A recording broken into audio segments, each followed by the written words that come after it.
So, a couple of days ago, my husband and I were rearranging the furniture in our living room, and he stopped all of a sudden and he was like, I'm sorry, I'm getting kind of short. I'm feeling overwhelmed. I'm feeling triggered. And I was like, it's okay, not a big deal.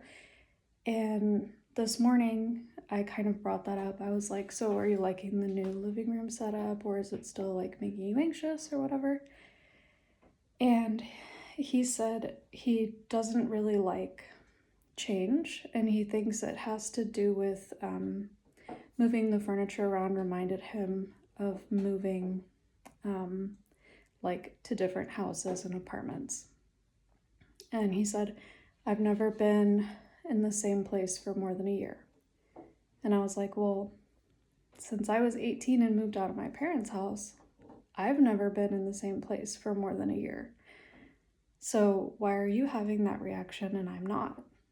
And I think this is really important because so many times we look at people who are accused of committing crimes and we say, well, I got whoopings when I was little, or I got bullied in school, and I don't commit crimes. This is why we talk. We get below the surface and we actually figure out, well, why did you moving all those times, why does it still make you feel triggered as an adult?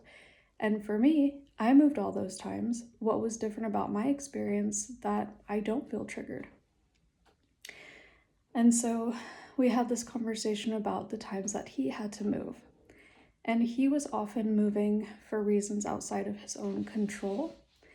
And he was often moving between countries, and he had to move and didn't have a lot of continuity in his situations. So he would move and like start a whole new chapter. So he would move, maybe leave the education program he was in and then have to work in a restaurant and then leave that. And so his moves were always a lot like more challenging than mine and were often outside of his control and something that he wasn't like excited about. For me, on the other hand, all of my moves were very much more natural. So for example, when I moved out of my parents' house, I moved into a dorm. Then the next year I lived in on-campus housing. And then I transferred schools because I wanted to. And so I lived in on-campus housing at that school. And then I made friends and moved to their house the following year. And then I moved because I went to law school.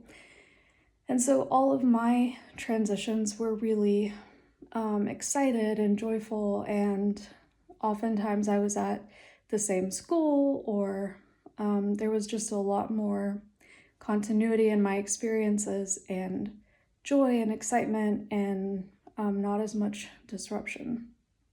So I just wanted to share that because, again, as a mitigation specialist, it's so easy to interview. I think a lot of attorneys and a lot of people in general will just write off criminals without fully understanding why they have the reaction they do, why they are the way they are. And I think that this is a good lesson for all of us to take into 2026 and our relationships with other people. And I think just digging a bit deeper whenever we can help build stronger foundations that increase understanding and love and trust and growth. So, yeah, thanks for listening.